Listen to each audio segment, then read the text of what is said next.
இப்போ இந்த வீடியோவில் நம்ம பார்க்குறது பீட் ஸ்டிச் பண்ணிகிட்டு இருக்கும்போது த்ரெட் சப்போஸ் உங்களுக்கு கட் ஆகுது அப்படின்னா எண்ட் நாட் பண்ணாமலே உங்களுக்கு த்ரெட் கட் ஆகிடுது. ஸோ அப்போ திரும்ப நம்ம எப்படி ஸ்டார்ட் பண்ணுறது அப்படிங்கிறது இப்போ இந்த வீடியோவில் நம்ம பார்க்கலாம்.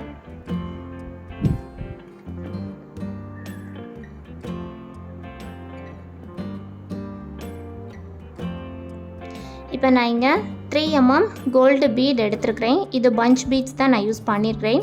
ஸோ பீட்ஸ் எப்போதுமே போடும்போது இந்த மாதிரி அயன் நீடில் ஆர் உடன் நீடில் யூஸ் பண்ணிக்கலாம்.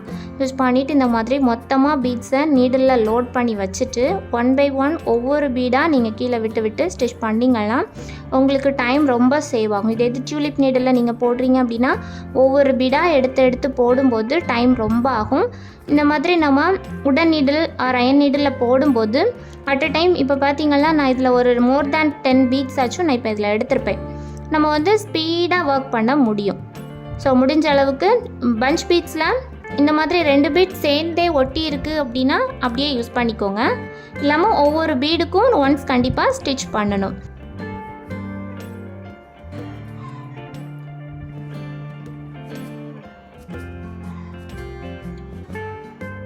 இப்போ எனக்கு த்ரெட் கட் ஆகாமல் வந்துகிட்டே இருக்குது. சப்போஸ் உங்களுக்கு இந்த இடத்துல த்ரெட் கட் ஆகிடுது அப்படின்னா த்ரெட் கட் ஆகுது அல்லது இந்த இடத்துல எப்படி நூல் நீங்கள் எப்படி எடுக்கும்போது டிப்பு பட்டு த்ரெட் என்ன ஆகும்னா இந்த மாதிரி லைட்டாக பிரியும்.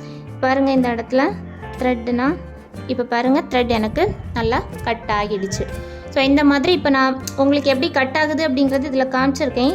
ஸோ இந்த மாதிரி த்ரெட் கட் ஆகிடுச்சு. ஸோ இப்போ நீங்கள் என்ன பண்ணணும், இதுக்கப்புறமா திரும்ப பீட் நம்ம போடணும். ஸோ பீட் போடுறதுக்கு நம்ம என்ன பண்ணணும்னா இந்த இடத்துல இப்போ நம்ம எண்ட் நாட் பண்ணிட்டு தான் நம்ம திரும்பவும் அகெயின் ஸ்டார்ட் பண்ணணும். ஸோ எண்ட் நாட் பண்ணுறது எப்படி அப்படின்னு பார்க்கலாம்.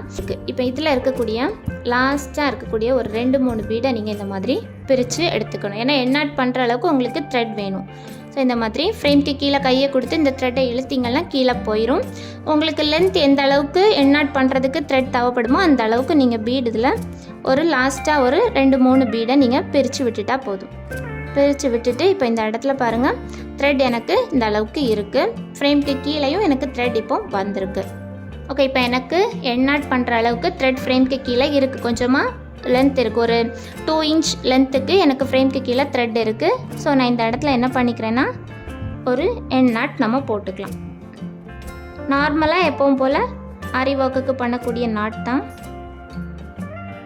ஓகே, நாட் பண்ணியாச்சு.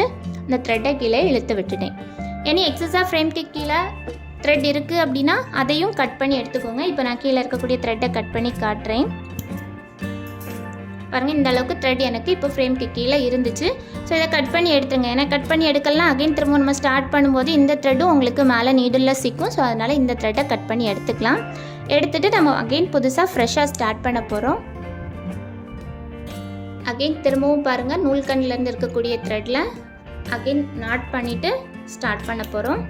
ஸோ ஸ்டார்ட் பண்ணும்போது இப்போ நம்ம இந்த இடத்துல எண்ட் நாட் பண்ணி முடிச்சிருக்கிறோம். ஸோ இந்த இடத்துல எண்ட் நாட் இருக்குது அப்படின்னா இதுக்கு அடுத்தது நெக்ஸ்ட் இதுலேருந்தே இப்படி நீங்கள் ஸ்டார்ட் பண்ணுறீங்க.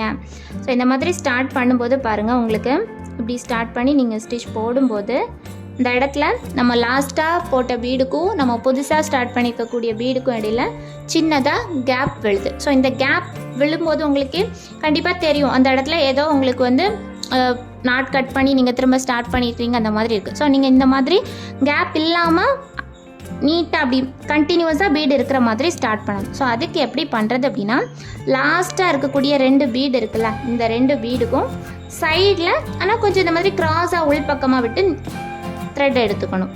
லாஸ்ட் 2 பீடுக்கும் சைடில் கொஞ்சம் க்ராஸாக உள்பக்கமாக த்ரெட்டை விட்டு எடுத்துகிட்டு இந்த லாஸ்ட் பீடுக்கு அடிப்பக்கத்தில் இப்படி ஒரு ஸ்டிச்சை கொடுத்துக்கோங்க.